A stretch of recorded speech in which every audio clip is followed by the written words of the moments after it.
Welcome बच्चों। जैसे कि आप जानते हैं लास्ट की क्लास में हमने वेपर प्रेशर होता क्या है, ठीक है, कौन कौन से फैक्टर पर वेपर प्रेशर डिपेंड करता है, ये सारी चीज़ें हमने कवर कर ली थी। तो अब कुछ उससे रिलेटेड हम लोग न्यूमेरिकल्स कर लेते हैं and then we will start Raoult's law. ठीक है, तो फर्स्ट क्वेश्चन है अपने पास, a sample of air is saturated with benzene और वेपर प्रेशर है उसका 100 mmHg। ठीक है, मतलब ये सिचुएशन कुछ ऐसी है कि एक कंटेनर के अंदर हमारे पास ये बेंजीन लिक्विड पड़ा हुआ है। ठीक है, बेंजीन, और इस बेंजीन लिक्विड के ऊपर है एयर। ये है एयर, एयर पड़ी थी। लेकिन तुम जानते हो ना कि जो बेंजीन है वो वेपोराइज हो सकता है। ठीक है, बेंजीन के क्या बनेंगे? Vapours. Benzene is a volatile liquid, ध्यान रखना इस बात को अगर नहीं पता हो तो इस हवा में ना ये कुछ बेंजीन के वेपर्स भी हैं। आ रही बात समझ में? इस हवा में और बेंजीन के कुछ वेपर्स भी हैं। और देखो ये मैंने लगा रखा पिस्टन। पिस्टन, पिस्टन मतलब इसको हम ऊपर नीचे करके इस हवा को कंप्रेस कर सकते हैं, एक्सपैंड कर सकते हैं। ठीक है यहाँ तक। और इसने बोला कि ये जो सैंपल ऑफ एयर है जो बेंजीन के साथ सैचुरेटेड है, उस एयर का प्रेशर है 750 mmHg।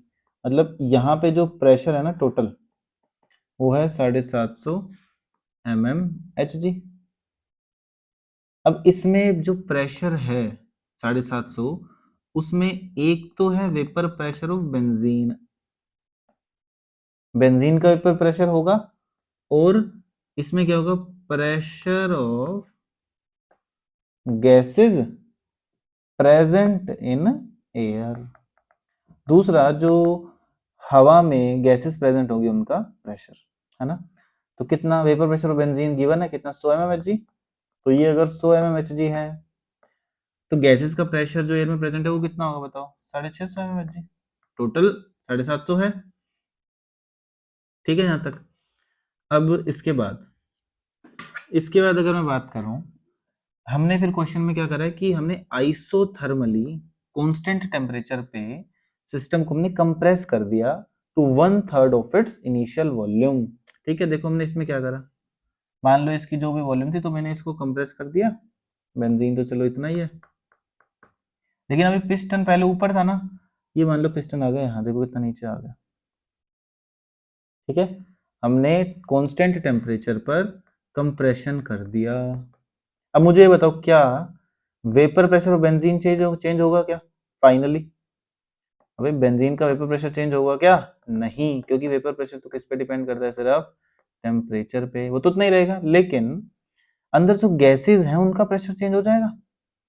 आ रही बात समझ में? गैसेस का प्रेशर तो चेंज हो जाएगा। कैसे निकालेंगे हम? देखना, हम जानते हैं at constant temperature pressure is inversely proportional to volume. कौन सा लॉ पढ़ाया था? याद होगा, बॉयल्स लॉ कहते हैं, है ना? तो मैं ऐसे लिख दूं P1 V1 बराबर P2 V2। बस हो गया। अब इनिशियल प्रेशर, शुरुआत में प्रेशर कितना था गैसेस का? 650 mmHg। 650 इनिशियल वॉल्यूम मान लेता हूँ कुछ V1 थी। अब उसने बोला क्या है कि हमने कंप्रेशन कर दिया 1/3 of its initial volume. That means now the final volume is 1/3 of initial volume. V1 से V1 कैंसिल कर दो, तो यहाँ से P2 कितना आ गया? 650 इंटू 3 कितना हो जाएगा? ये 1950 mmHg। तो ये ए 1/3 तक कंप्रेशन करने के बाद गैसेस का प्रेशर इतना है। यहां तक समझ में आ गया? अब लेकिन हमसे गैसेस का नहीं पूछा, हमसे क्या पूछा? Final pressure of the system. तो final pressure of the system,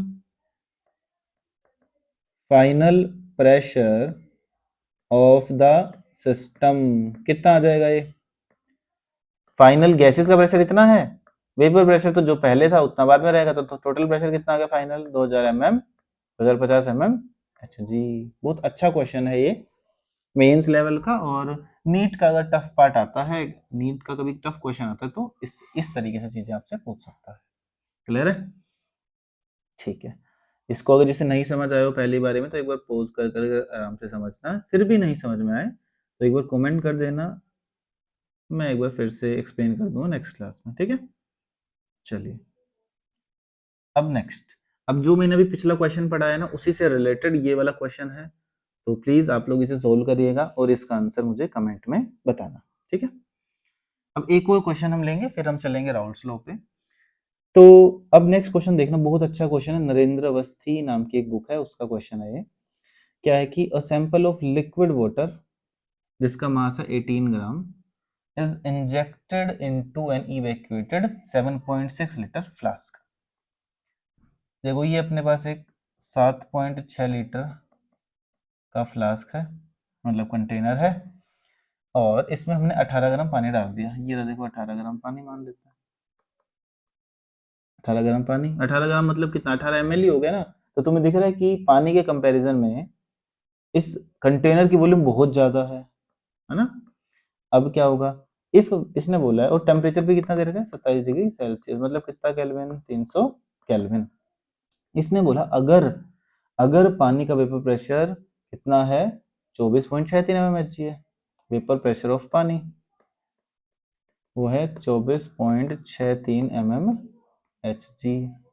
अब वेपर प्रेशर किसके बराबर होता है, इक्विलिब्रियम कांस्टेंट, याद है, देखो H2 liquid gives H2 gas, तो हम लिखते हैं ना Kp बराबर P ऑफ H2O, और वही तो P ऑफ H2 क्या था अपना, वेपर प्रेशर ऑफ H2O। अगली बात समझ में, ओके। तो अपने को Kp दे दिया, कितना Kp आ गया अपने पास, वेपर प्रेशर ऑफ H2 मतलब 24.63 mmHg। यहाँ तक मेरे हिसाब से आपको क्लियर होना चाहिए, दिस इज Kp। नाउ कह रहे what weight percentage of the water will be vaporised when the system comes to equilibrium. कितना वेट परसेंटेज वेपोराइज हो जाएगा जब सिस्टम किस पे आ गया, इक्विलिब्रियम में आ गया। इक्विलिब्रियम मतलब ये कुछ ऐसी कंडीशन एस्टेब्लिश हो जाएगी। तो अब देखो क्या करना है अपने को। अब जो ये मेरे पास प्रेशर ऑफ पानी है वो 24.63 mmHg है, क्लियर है बात। और क्या इसमें है, और इसने क्या लिख रखा है कि वाटर वेपर्स को हमें क्या मानना है, आइडियल गैस मानना है, तो मैं इसको पीवी बराबर एनआरटी लगा सकता हूँ। दूसरा वॉल्यूम को, लिक्विड पानी की जो वॉल्यूम है कंटेनर की वॉल्यूम के, उसके क्या है नेग्लिजिबल है, मैंने आपको पहले ही बता दिया था। तो प्रेशर ऑफ पानी बराबर क्या हो जाएगा, पीवी एनआरटी बाई वी। तो मैं क्या निकाल सकता हूँ कि number of vapour, vapour pressure आपको दे रखा है, तो क्या मैं निकाल सकता हूँ कि वेपर्स में पानी का अमाउंट कितना होगा, आराम से निकाल सकता हूँ। देखो कैसे निकालूंगा, तो यहाँ पे 24.63 mmHg है, मैं इसको पता है किस में कन्वर्ट कर रहा हूँ, इसको कन्वर्ट कर रहा हूँ एटीएम में। क्यों एटीएम में कन्वर्ट करूँ पता लगेगा अभी, पहले करते हैं। हम जानते हैं 760 mmHg में कितने एटीएम होते हैं, 1 है ना। तो 24.63 mmHg में कितने एटीएम होंगे बताओ, 1/760 इंटू 24.63। तो ठीक है, ये कर दिया मैंने, प्रेशर को एटीएम में कन्वर्ट कर दिया। अब इसके बाद एन, एन को मैं लिख दूं, गिवन मास ऑफ पानी, मोलर मास ऑफ पानी 18 इंटू आर की वैल्यू 0.0821 लीटर एटीएम पर केल्विन पर मोल, लीटर एटीएम वाली यूनिट है, क्योंकि मैं आर की वैल्यू जो है वो एटीएम में ले रहा हूँ, इसीलिए समझ रहे हो, इसीलिए मैंने प्रेशर को भी एटीएम में कन्वर्ट करा है। टेम्परेचर 300 केल्विन है, वॉल्यूम 7.6 लीटर है, ठीक है। अब यहाँ से अगर आप इसे सॉल्व करेंगे तो मेरे अकॉर्डिंग कितना आएगा, 7.6 एज आया, इसमें जाएगा 100 पे, और ये दोनों से ये कटेगा, सॉल्व करके देखना, और वेट ऑफ H2O मेरे अकॉर्डिंग 18/100 ग्राम्स आ गया, मतलब 0.18 ग्राम आ गया। This is the weight of water. एक बार कैलकुलेशन देख लेना, वेट ऑफ वाटर मेरे हिसाब से इतना आएगा। अब ये क्या है, ये वे है वेट ऑफ वाटर वेपर्स, कि वाटर वेपर्स का मैंने प्रेशर पुट करा तो मेरे पास वही तो आएगा कि वेपर फेज में पानी कितना है, ठीक है। अब ओरिजिनली पानी था 18 ग्राम, वेपर फेज में चला गया 0.18, तो कितना वेपोराइज हो गया निकाल सकते हैं। तो मैं यहाँ ऊपर लिख देता हूँ, चलेगा। तो परसेंटेज ऑफ वाटर वेपोराइज किसके बराबर आ जाएगा, 0.18 ग्राम गया ऊपर, ओरिजिनल कितना था 18 टू 100, ठीक है। तो इसको सोल्व करो किस पे जाएगा, ये 100 पे, तो 1% आ गया, ठीक है, क्लियर है। इसको एक बार देख लेना अच्छे से। नेक्स्ट टॉपिक पे हम लोग चलते हैं। अब next topic vapour pressure of liquid liquid solutions. ठीक है, अब ध्यान रखना ये ऐसा सॉल्यूशन है जिसमें जो सोल्यूट और सोलवेंट दोनों ही लिक्विड ही हैं, सोल्यूट भी लिक्विड है एंड सोलवेंट भी लिक्विड है। ठीक है, और दोनों लिक्विड तो हैं, साथ के साथ दोनों वोलेटाइल भी हैं, दोनों के ही वेपर्स बनते हैं, इस चीज का ध्यान रखना है। ठीक है, तो vapour pressure of liquid liquid solution निकालने के लिए हमें एक लॉ की हेल्प पड़ती है जिसे हम बोलते हैं राउल्ट्स लॉ। पहली बात तो ये ध्यान रखना है कि जो राउल्ट्स लॉ सिर्फ कहाँ एप्लीकेबल होगा, कहाँ अपने को पढ़ना है, मिसिबल लिक्विड्स में। मिसिबल लिक्विड्स मतलब जो इजीली मिक्स होके एक अच्छा खासा सॉल्यूशन बना पाए। ठीक है, जैसे एग्जांपल अगर मिसिबल लिक्विड्स की मैं बात करूं, बताओ कि पानी और ऑयल मिसिबल है? नहीं, तो यहाँ पर हम राउल्ट्स लॉ को भी नहीं लगा पाएंगे। ठीक है, अब राउल्ट्स लॉ है क्या, देखो डेफिनेशन मैंने ऑलरेडी लिखी हुई है थोड़ा टाइम बचाने के लिए। राउल्ट्स लॉ कहते हैं कि for a solution of volatile liquids the partial vapour pressure of each component of the solution is directly proportional to its mole fraction present in the solution. ये क्या कहना चाह रहा है उसको समझना। जैसे मान लो ये कंटेनर है, इस कंटेनर के अंदर मैंने दो लिक्विड्स को मिक्स कर दिया। कौन कौन से लिक्विड है? एक ए लिक्विड है और एक येलो कलर से मैंने बना दिया कोई बी लिक्विड। ठीक है, देखो मैं हमेशा ऊपर पिस्टन लगाऊंगा कि हम यहाँ वेपर प्रेशर की बात करेंगे, है ना, और वेपर प्रेशर है इसका मतलब इक्विलिब्रियम की कंडीशन आएगी, और इक्विलिब्रियम तो तभी आएगा जब कंटेनर क्या हो भैया, क्लोज हो। अरे बात समझ। तो अब यहाँ पे ना क्या होगा, ये जो कंटेनर के अंदर लिक्विड ए और बी पड़े हैं ये वेपोराइज होंगे। कैसे वेपोराइज होंगे? आप चाहो तो हीट कर दो, नहीं भी हीट करोगे तो स्लोली स्लोली तो वेपोराइज होने ही वाले हैं लोग। ठीक है तो यहाँ पर ऊपर देखो ये ए के वेपर बन गए कुछ, और कुछ यहाँ पे मैंने बना दिया किसके वेपर, बी के वेपर बना दिए। ठीक है, ए के वेपर बन गए, बी के वेपर बन गए।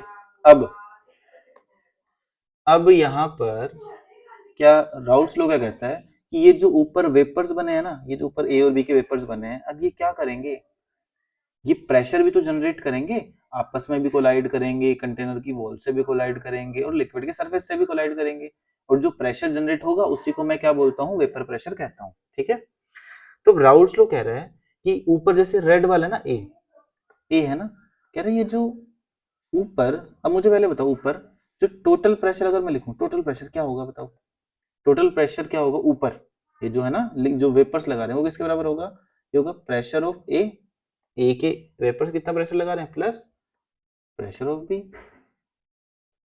समझ में आ रही है? और इसको, इस इक्वेशन को हम क्या बोलते हैं, Dalton's law, Dalton's law of partial pressure.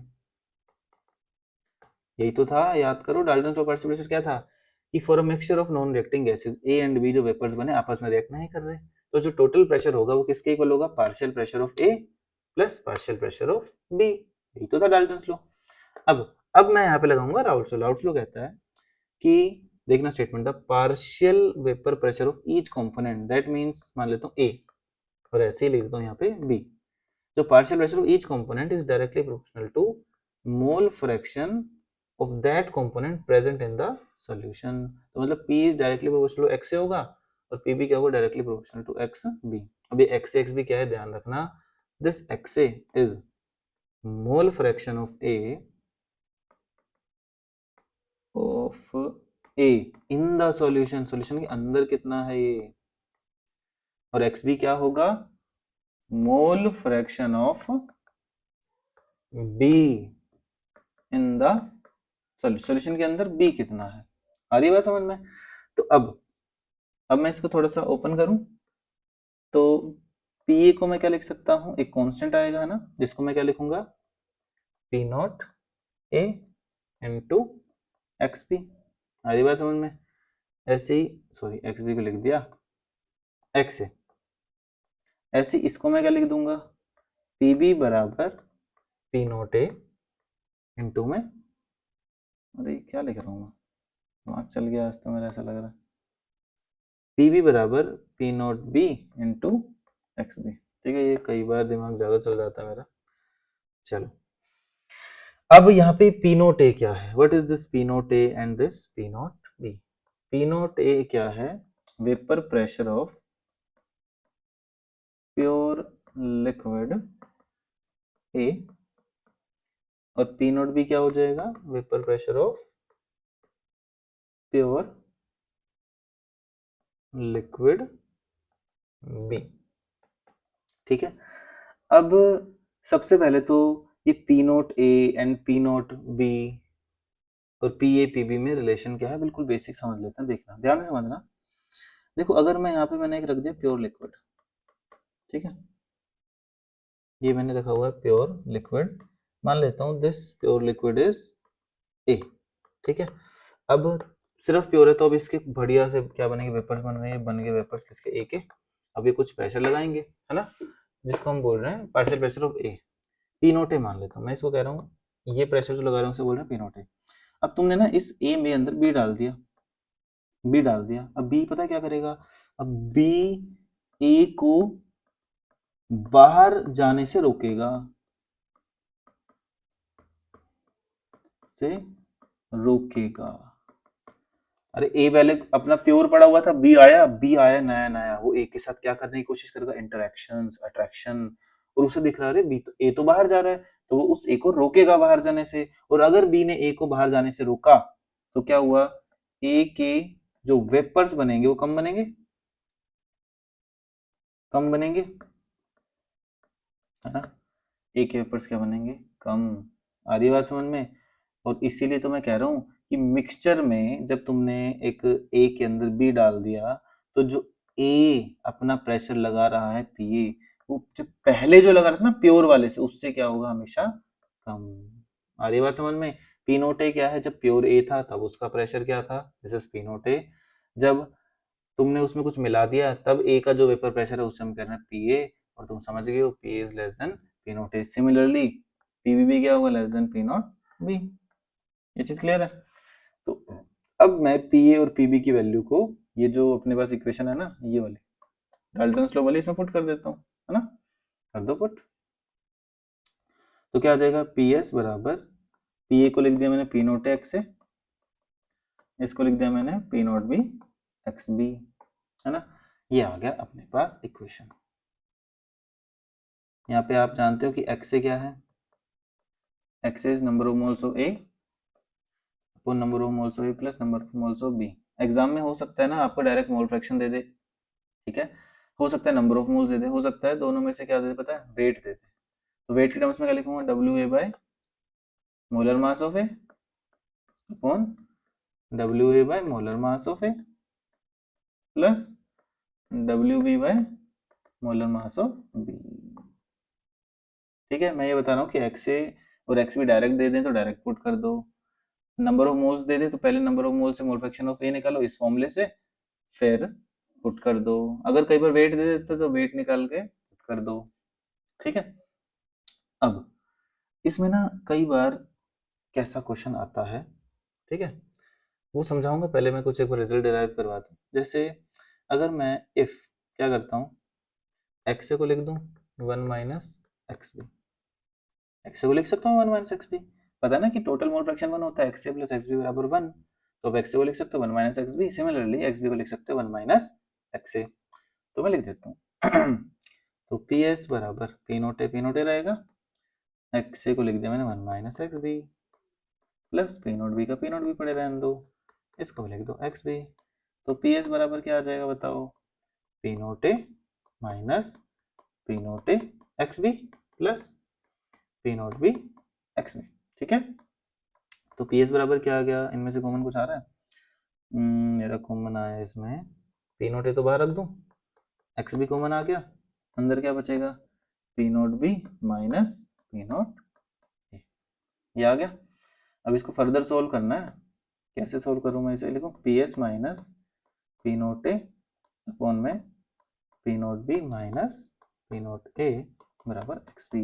अब इसमें सेकंड पहला टाइप का क्वेश्चन मैंने आपको बता दिया कि आपको एक्स ए एक्स बी और पी नोट बी देके पी एस पूछ सकता है। दूसरे टाइप का क्वेश्चन आपको ए के और बी के नंबर ऑफ मोल्स देके पी नोट बी देके पी एस पूछ सकता है। थर्ड टाइप का क्वेश्चन आपको ए और बी का गिवन मास देके P naught A P naught B देखे पी एस पूछ सकता है। फोर्थ टाइप का क्वेश्चन आपको पी एस दे देगा, ठीक है, ये जो लास्ट में आपको पी एस दे देगा, आपको बोलेगा पी नोट ए इतना है, पी नोट बी इतना, बताओ मोल फ्रैक्शन ऑफ बी क्या होगा इन सॉल्यूशन।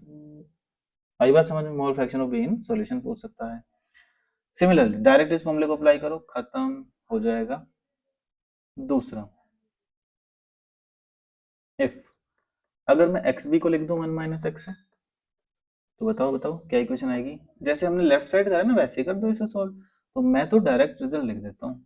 तो पी एस बराबर आ जाएगा P naught B plus X A into में क्या आ जाएगा पी नॉट ए माइनस पी नॉट बी, है ना। तो मैं ऐसे ही एक्स ए को लिख सकता हूँ, क्या लिख सकता हूँ, P S minus P naught B upon P naught ए माइनस पी नॉट बी, ठीक है। ये लो, आ रही है बात समझ में, ठीक है। तो यहाँ से एक्स से अगर आपको निकालना हो, एक्स भी निकालना तो डायरेक्ट आप इन फॉर्मूले से भी निकाल सकते हो। यहाँ तक क्लियर होगा मेरे हिसाब से आप लोगों को, है ना। चलो अब चलते हैं आगे। यहाँ तक जो भी दिक्कत, अगर मान लो किसी को भी फर्स्ट बारी में ना समझ में आए तो वीडियो को बैक करें और दोबारा से पढ़ सकता है। फिर भी ना समझ में, मैंने बोला था कमेंट कर दो, इफ पॉसिबल मैं नेक्स्ट क्लास में थोड़ा सा एक बार समझा दूंगा फटाफट से, ठीक है। अब चलते हैं हम आगे। देखो इसमें जो इम्पोर्टेंट और थोड़ा इम्पोर्टेंट पार्ट आ जाता है वो क्या आ जाता है, कोशिश करना समझने की। पिछली स्लाइड खोल रहा हूँ, ठीक है। देखो ये हमारे पास जो कंटेनर में लिक्विड था इसके वेपर्स बने, तो मुझे इन लिक्विड का मोल फ्रैक्शन जो सॉल्यूशन फेज में होता है ना, ए और बी का मोल फ्रैक्शन सॉल्यूशन में लिक्विड के अंदर वो तो एक्स एक्स भी होता है, लेकिन भाई इनके वेपर्स भी तो बने हैं ऊपर। तो इन वेपर फेज में भी इनके कुछ ना कुछ नंबर ऑफ मोल्स होंगे ए के, कुछ नंबर ऑफ मोल्स होंगे बी के। तो क्वेश्चन पूछ लेता है कई बार कि वेपर फेज में इनका मोल फ्रैक्शन क्या होगा। आ रही है बात समझ में, अभी निकाल देते हैं तुरंत, ठीक है। देखना अब हम पढ़ेंगे, बहुत इंपॉर्टेंट है ये, mole fraction in vapour phase.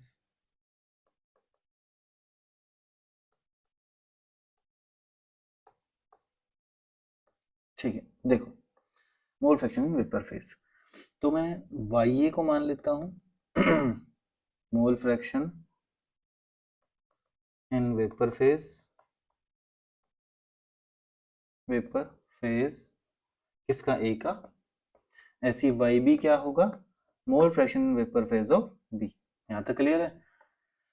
अब कैसे निकालूंगा मैं, अब यहां पर मैं हेल्प लूंगा राउल्ट्स लॉ की भी और डाल्टन्स लॉ की भी, देखिए ध्यान से समझना। तो अगर मैं देखूं अकॉर्डिंग टू राउल्ट्स लॉ,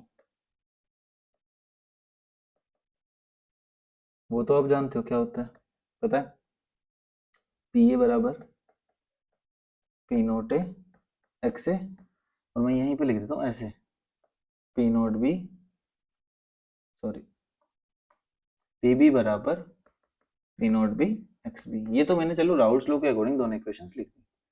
अब एक और होती है भाई चीज, अकॉर्डिंग टू डाल्टन्स लॉ। अब देखो डाल्टन्स लॉ क्या है, पहले मैं ना इसे साइड में पैक करके समझाता हूँ थोड़ा सा। जैसे ना अपने पास गैसेस है ना, ए बी सी डी, एक कंटेनर के अंदर 4 गैसेस है ना। तो मैंने बताया था मैं टोटल प्रेशर को क्या लिख सकता हूँ, बताओ, partial pressure of A plus partial pressure of B plus partial pressure of C plus partial pressure of D. एक तो ये रिजल्ट दिया था। सेकंड इसका ना एक छोटा सा डेरिवेशन करते करके एक रिजल्ट और आता है कि अगर मुझे ए का पार्शियल प्रेशर निकालना है तो वो पता है किसके इक्वल होगा, mole fraction into total pressure. मान लो गैस का, ए गैस का मोल फ्रैक्शन है वाई ए, टोटल प्रेशर हो गया पीटी। ऐसे आपको पार्शियल प्रेशर ऑफ बी निकालना है, वो क्या हो जाएगा बताओ, वाई बी इंटू पीटी, है ना। और this Y and Y B is mole fraction of gases in, mole fraction of gas, simple, ठीक है, इन द मिक्सचर। तो मैं यहाँ पे क्या लिखूं बताओ, अकॉर्डिंग टू डाल्टन्स लॉ क्या लिखूं, फटाफट सोचो, पी ए बराबर वाई ए इंटू पीटी। यहाँ पे क्या लिखूं, पी बी बराबर वाई बी इंटू पीटी, समझ गए। अब दोनों को इक्वेट कर दो, सिंपल। तो मैं ऐसे लिख सकता हूँ ना कि P naught A X A को बराबर कर दिया मैंने Y A into P T के। तो बताओ हमारा वाई ए किसके बराबर आ गया, P naught A X A upon में टोटल प्रेशर, और टोटल प्रेशर का फॉर्मूला अभी लिखवाया ना हमने, बताओ क्या था टोटल प्रेशर, क्या था टोटल प्रेशर था P naught A X A plus P naught B X B. आ गया याद? राइट साइड भी कर लेते हैं, वाई भी क्या लिखूं, डायरेक्ट बता दो, P naught B X B upon P T, ये तो हमारा आ गया Y B. Similarly Y B बराबर, मैं इसको पूरा खोल दूं, P naught B X B upon P naught A X A plus P naught B X B. तो ये मेरे पास Y A and Y B के फॉर्मूले आ चुके हैं। आ रही है बात समझ में? अब इसमें कुछ और बातें देखेंगे, कुछ और बातें, जैसे हमने ना अभी एक डायरेक्ट रिलेशन पढ़ा था ना, अगर मुझे एक्स से एक्स भी गिवन है, एक्स से एक्स भी गिवन है, P naught A P note भी गिवन है, तो मैं पी एस निकाल सकता हूँ, है ना। लेकिन अगर मुझे वाई ए वाई भी गिवन हो और P naught A P note भी गिवन हो, तो मैं डायरेक्ट पी एस कैसे निकाल सकता हूँ, ध्यान से समझना। अब एक रिलेशन पढ़ेंगे, relation between Y A Y B, P naught A P naught B and P S. P S कह दो, पी टी कह दो, सेम बात है। कैसे देखो, अब हम जानते हैं ना कि x A plus x B तो 1 होगा, टोटल मोल फ्रैक्शन क्या होता है भैया, 1 होता है। अब मैं एक्स ए की वैल्यू पुट करूंगा, देखो क्या पुट करूंगा, अभी हमने जस्ट पीछे पढ़ा ना, क्या पढ़ा कि वाई ए बराबर क्या था, P naught A X A upon P T कह लो या पी एस कह लो। अभी हमने भी पढ़ा था वाई बी बराबर P naught B X B upon P S कह लो। तो मैं यहाँ से एक्स ए की वैल्यू पुट कर देता हूँ, एक्स ए की वैल्यू बताओ यहाँ से क्या आएगी, वो आ जाएगी Y A into P S upon P naught A, है ना। और एक्स बी की वैल्यू बताओ कितनी आ जाएगी, Y B into P S upon P naught B. ये दोनों वैल्यूज लेफ्ट साइड पुट कर दो इस इक्वेशन में, सिंपल आ जाएगा Y A into P S upon P naught A plus Y B into P S upon P naught B बराबर 1। Left side में पी एस कॉमन आ रहा है, पी एस को कॉमन ले लो, ये लो, अंदर क्या बचा, Y A upon P naught A plus Y B upon P naught B बराबर 1। पी एस को राइट साइड नीचे ले जाता हूँ तो इक्वेशन आ गई ना, Y A by P naught A plus Y B by P naught B बराबर 1 बाय पी एस। देखो आगे ना इक्वेशन अपने पास है अच्छे से। ये इक्वेशन का यूज कब करना है, जब आपको टोटल प्रेशर ऑफ सॉल्यूशन बताना हो, आपको वाई ए वाई भी दे रखा हो, P naught A P note भी दे रखा हो, डायरेक्ट लगा दो। और अगर एक्स एक्स भी दे रखा हो, P naught A P note भी दे रखा हो, तो दूसरी इक्वेशन लगानी है, कौन सी, पी एस बराबर P naught A X A plus P naught B X B वाली। क्लियर है यहाँ तक? हो जाएगा आराम से, है ना। अब सुनते रहना ध्यान से। जैसे आपको याद होगा ना, मैंने इक्वेशन लिखवाई थी पी एस की in terms of only X A और in terms of only X B, याद है? ये देखो, ये ना इक्वेशन, ये वाली रेड से कर देता हूँ, हाँ, पी एस की equation only in terms of X B, ऐसे ही पी एस की equation only in terms of X A. तो ऐसे ही आप पी एस की equation only in terms of क्या लिख सकते हो, only in terms of Y भी लिख सकते हो, only in terms of Y भी लिख सकते हो। आधी बात समझ में? तो मैं पूरा सोल्व नहीं करूंगा, मैं आपको बस हिंट बता दूं कि कैसे करना है, तो सुनना। तो इस इक्वेशन में क्या करो, टोटल मोल फ्रैक्शन तो 1 ही होता है भाई, चाहे x A plus x B 1 लिख दो या वाई ए प्लस वाई बी 1 लिख दो। तो मैंने अब वाई ए को क्या लिख दिया, एक बार 1 माइनस वाई बी लिख दिया। जब मैं वाई ए को 1 माइनस वाई बी लिखता हूँ, तो मेरे पास देखो पुट करूंगा ना इसमें, तो मेरा फाइनल रिजल्ट देखो क्या आएगा, मैं फाइनल रिजल्ट लिख देता हूँ, 1 बाय पी एस बराबर 1 by P naught A plus Y B common. Maths अब देखते हैं तुम्हारी मैथ कितनी तेज है कि तुम खुद कर पाते हो क्या। जो जो बच्चा खुद इस डेरिवेशन को कर ले, पुट करके एग्जैक्ट रिजल्ट निकाल दे, तो प्लीज कमेंट में मुझे बता देना, ठीक है। एक मिनट, थोड़ी सी गड़बड़ होगी, हाँ, Y B 1 upon P naught B minus 1 upon P naught A, ठीक है। ऐसे ही अगर अगर आप लोग इसमें वाई बी को क्या लिख दो, 1 माइनस वाई ए लिख दो, है ना। तो यहाँ पे बताओ क्या आ जाएगा, यहाँ पे इक्वेशन आ जाएगी फिर 1/PS बराबर 1/P0B। शाबाश। प्लस बताओ, सोचो YA, हाँ अंदर क्या आ जाएगा P0A माइनस P0B। ठीक है, इन इक्वेशंस का मैं बताऊंगा कहाँ काम आएगा आगे ना। ग्राफ्स एक साथ ही पढ़ाऊंगा मैं सारे के सारे नेक्स्ट लेक्चर में, अभी सिर्फ थ्योरी ही हम लोग कवर कर रहे हैं। ठीक है, ये चीज आप लोगों को आई गेस क्लियर हो गई होगी क्या कुछ है इसमें। ठीक है, अब एक क्वेश्चन कर लेते हैं। ठीक है, देखना एक क्वेश्चन शॉर्ट में लिखूंगा, क्वेश्चन ज़्यादा बड़ा नहीं लिखूंगा। कह रहा एक कंटेनर में क्या है, ए और बी तुम मिलाओगे, है ना, ए और बी को तुम्हें मिलाना है। तो अपने को पी नोट ए दे रखा है कितना 200 mmHg, पी नोट भी दे रखा है कितना 500 mmHg। इसको चलो 300 कर लेता हूँ, कैलकुलेशन इजी हो जाएगी। 500 mmHg। मोलर मास ऑफ ए दे रखा है, मोलर मास ऑफ ए कितना दे दिया, मोलर मास ऑफ ए 50, और मोलर मास ऑफ बी दे दिया आपको कितना दे दिया 200। मोलर मास की यूनिट क्या होती है, ग्राम पर मोल। क्लियर है। फिर कह रहा है आपको पीएस निकालना है, पीएस निकालना है, फाइंड पीएस। पीएस कंडीशन क्या है, when equal mass of A and B are given, mixed, equal mass of A and B are mixed. बस खत्म। कैसे करना है, बहुत आसान। देखो मैं मान लेता हूँ, हाँ, वेट ऑफ ए को मान लेता हूँ x, तो वेट ऑफ बी भी कितना हो जाएगा, x हो जाएगा, है ना।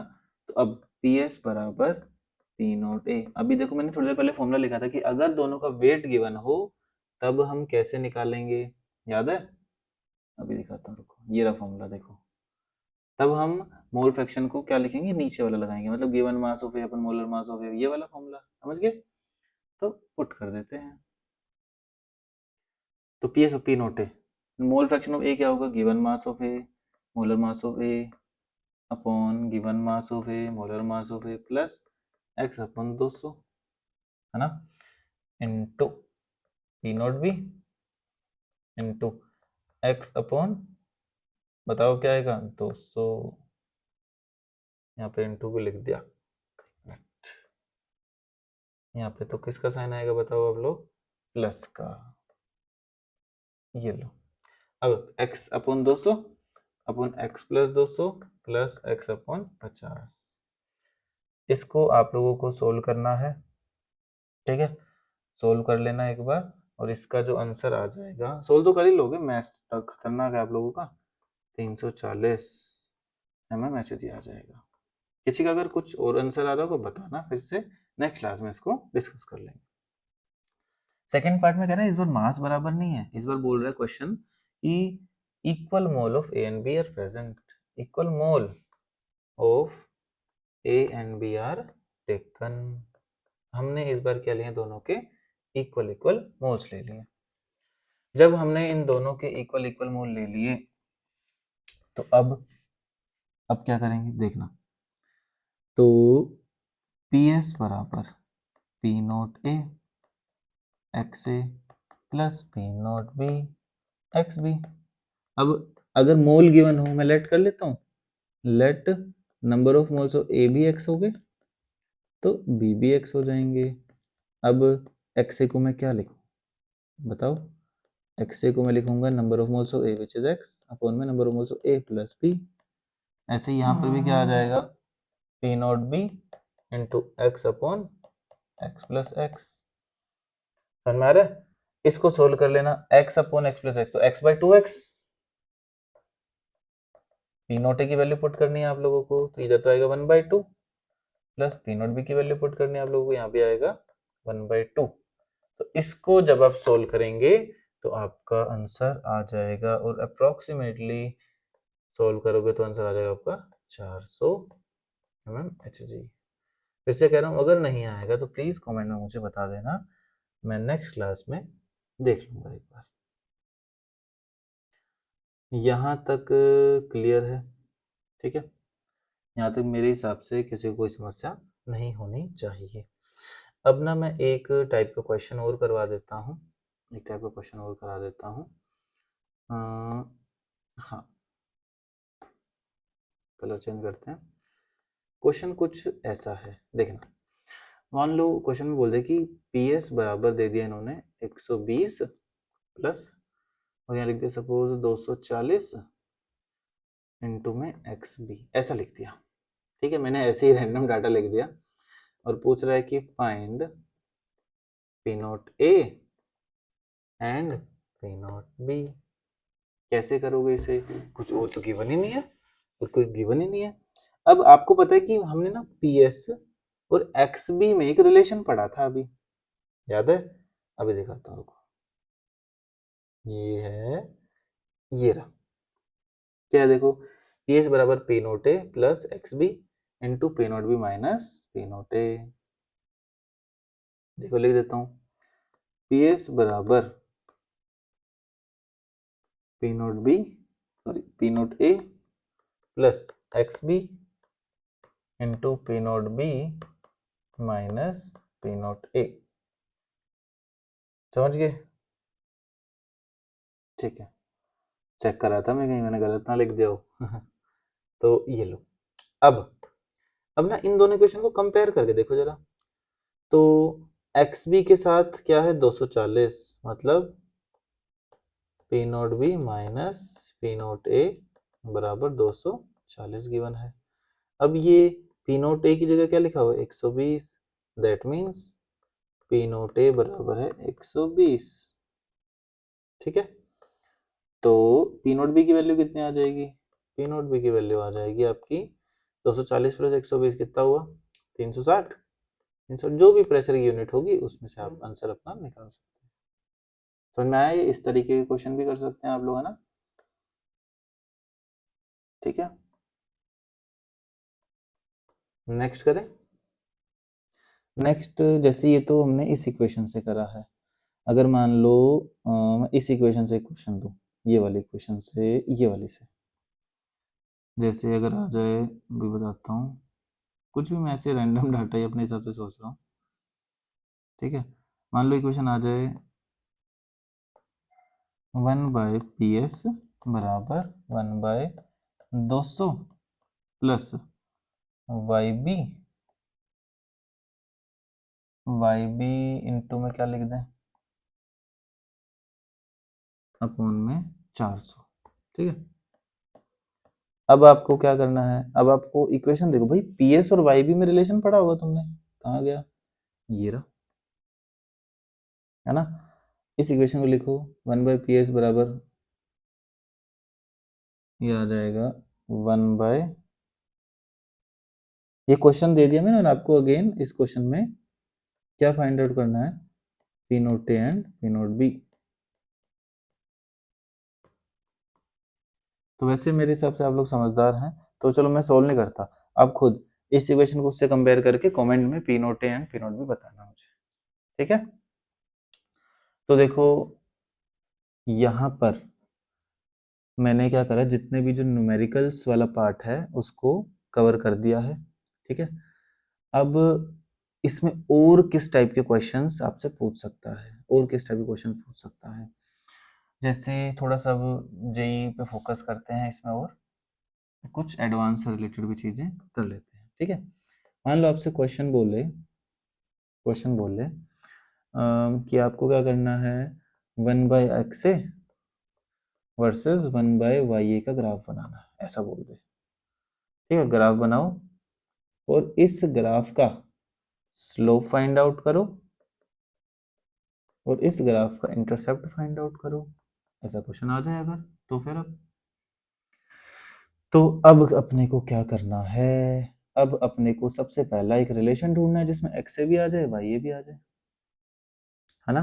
कौन सा रिलेशन है, याद करो, कराया था ना, वाई ए बराबर P naught A X A upon में P naught A X A plus P naught B X B. Clear है यहाँ तक? अब सुनना ध्यान से, मैंने ना आपको इक्वेशन लिखवाई थी कि मैं नीचे वाली इक्वेशन को ओनली इन टर्म्स ऑफ क्या लिख सकता हूँ, एक्स से लिख सकता हूँ, याद है? तो देखो कहाँ थी वो इक्वेशन, कहाँ थी, ये रही, ये वाली, ये रहे ना, पी एस बराबर P naught B, right side देखना, ये पी एस बराबर पी नोट बी, इसको लिख दो उठा के, ये लो, ये लिख देते हैं। इक्वेशन क्या आ जाएगी, P naught B plus X A P naught A minus P naught B, लिख दिया हमने, है ना? बट मुझे तो वाई 1/y ये चाहिए ना, तो मैंने अब रेसिप्रोकल कर दिया, रेसिप्रोकल बोथ साइड्स, मेंस का क्वेश्चन है, ठीक है? तो 1/y ए बराबर P naught B plus X A into में P naught A minus P naught B upon में आ गया P naught A X A. अब हम क्या कर सकते हैं, पी नोट एक्स ए को सेपरेटली लिख सकते हैं, लिख दो, लिख दिया मैंने, P naught B by P naught A into X A plus, अब इसमें दूसरा क्या लिखें, एक्स से कट जाएगा, तो P naught A minus P naught B, चलो मैं पूरा लिख देता हूँ, कहीं बच्चे कंफ्यूज हो, एक्स ए है, अपन में लिख दिया मैंने पी नोट ए एक्स से एक्स कैंसिल, क्या होगा, हाँ ये वाला करा लेते हैं, यहाँ आ गया 1/y ए बराबर P naught B by P naught A into 1/x A plus P naught A minus P naught B upon P naught A. देखो मेरे पास ये इक्वेशन आ गई, हमसे ना क्वेश्चन में बोला था कि 1/x ए वर्सेस 1/y ए बनाना है, ठीक है? तो लेकिन ये जो मेरी इक्वेशन आई वो कौन सी है देखना, मैं इसमें दो को एक क्वेश्चन और बन गया साथ साथ ही, मान लो अगर 1/y ए वर्सेस 1/x ए पूछ लेता, तो दिस इज y एक्सिस पे, दिस इज x एक्सिस पे, तो स्लोप मेरा क्या होता, P naught B by P naught A, तो स्लोप होता, और this would be my intercept. But इसने क्वेश्चन में पूछा है उल्टा, इसने पूछा 1/x ए वर्सेस 1/y ए, तो मुझे राइट वाली टर्म सारी लेफ्ट साइड लेके जानी पड़ेगी ना, तो ले जाओ, मैं ऐसे लिख दूं minus P naught A minus P naught B upon P naught A bracket pack बराबर P naught B by P naught A into X A. अभी मुझे 1/x ए को अलग रखना, तो P naught A by P naught B भी हटाना पड़ेगा, ये वाली टर्म, तो मैं पता क्या करूंगा, बताओ क्या करना चाहिए मुझे, मैं अब पूरी इक्वेशन को P naught A by P naught B से मल्टीप्लाई कर देता हूँ, तो क्या आ जाएगा देखो, P naught A by P naught B into 1/y A, कोई माइनस है ना, तो मैं ऐसे कर दूं प्लस, अंदर क्या बन गया, P naught B minus P naught A upon P naught A है, हाँ अभी तो जो मल्टीप्लाई करा वो भी तो लिखना है, मल्टीप्लाई किससे करा मैंने, P naught A by P naught B से, पूरी इक्वेशन को कर दिया, तो टेंशन नहीं लेनी, ये तो पहले से था, 1/x भी पहले से था, मैंने किससे मल्टीप्लाई करा है, P naught A by P naught B से, अब जो कटता काट दो, इससे काट दो ये, इससे काट दो ये, इससे काट दो ये, तो आ गया ना 1/x से, राइट साइड वाला जो 1/x मैंने अब लेफ्ट लिख दिया, बराबर क्या आ गया, P naught A by P naught B into 1/y A plus P naught B minus P naught A upon में पी नोट बी, आगे इक्वेशन। तो अगर आपसे एग्जाम में जेई में जो पूछता है कि 1/x ए वर्सेस 1/y ए का ग्राफ बनाओ, तो this P note by A slope पता नहीं, दिस इज y एक्सिस पे आएगा, रेड मार्क कर लेते हैं ना एक सेकंड, तो ये आएगा किस पे, x एक्सिस पे 1/y A, this is slope and this is intercept, 1/x A versus 1/y का ग्राफ बनाओगे तो ये स्लोप हो गया, इंटरसेप्ट हो गया, ऐसे ही ऊपर ये जो मैंने बताया स्टार करके, अगर उल्टा पूछ ले तो 1/y वाई एक्सिस पे रखो इसको, एक ये होगा तुम्हारा स्लोप, ये क्या आ जाएगा, इंटरसेप्ट आ जाएगा, समझ गए क्या, है ना? अब देखो नेक्स्ट क्लास में हम लोग इसको थोड़ा और डिटेल में पढ़ेंगे, जिसमें हम लोग ग्राफ्स देखेंगे, बबल पॉइंट कर्व क्या होता है, ड्यू पॉइंट कर्व क्या होता है, ये पढ़ेंगे, डिफरेंट टाइप के ग्राफ, बहुत तगड़े तगड़े, मेंस एडवांस ओलंपियाड नीट सब सब कुछ पढ़ लेंगे। फिर कोशिश करूंगा। एक लीवर रूल होता है, लीवर रूल, जो ना एडवांस में है, ना नीट में है, ना मेंस में, सिर्फ ओलंपियाड में, वो भी कवर करें, ठीक है। और फ्रैक्शनल डिस्टिलेशन भी कर लेंगे हम लोग कवर, ठीक है। चलिए, तो ये फॉर्मूले जितने मैंने करा इनको अच्छे से देखना। आप प्रॉपर अगर फॉर्मूलेस को समझते हैं, सिंबल का मतलब समझते हैं, तो आपसे सारे के सारे क्वेश्चंस बन जाएंगे। एक भी क्वेश्चन नहीं होगा जो ना हो, ठीक है। तो मिलते हैं नेक्स्ट क्लास में। Thank you. और आप लोग ध्यान रखना भाई, चैनल को लाइक शेयर सब्सक्राइब करो, जितना लाइक शेयर सब्सक्राइब करोगे, अगर मेरी तो ये है कि कोशिश, अगर मान लो अगले 2-3 महीने में, 3 महीने में, ठीक है, टोटल अगर क्या हो जाए 500 सब्सक्राइबर अगर हो गए मेरे, तो मैं पैरेलली 11th भी डालनी स्टार्ट कर दूंगा। 12th तो चल ही रही है, और पैरेलली 11th भी डालनी स्टार्ट करूंगा। और ये कोशिश करूंगा कि जैसे ही 12th खत्म हो जाए, वैसे 11th भी, या उससे 1 महीना और डिले लेके 11th भी खत्म हो जाए, ताकि जेई मेन से पहले आपका सिलेबस समाप्त, ऐसे नीट से पहले आपका 11th-12th दोनों ही खत्म हो जाएंगी, ठीक है। डीपीपीज मैंने सॉल्यूशंस की डाल रखी हैं, मेंस वाले की, नीट, एडवांस, सभी के लिए। तो देखो, जो मेंस वाले बच्चे भी हैं, अगर उनको थोड़ी सी टफ लग रही है मेंस के बच्चे, जो थोड़े से वीक बच्चे हैं, अगर उनको मेंस के डीपीपी थोड़ी सी हार्ड लग रही है, तो वो नीट की ट्राई कर सकते हैं, एंड देन वो मूव ऑन कर सकते हैं मेंस वाले पे, ठीक है। चलो, तो please like share and subscribe my channel, और मिलते हैं अब नेक्स्ट क्लास में।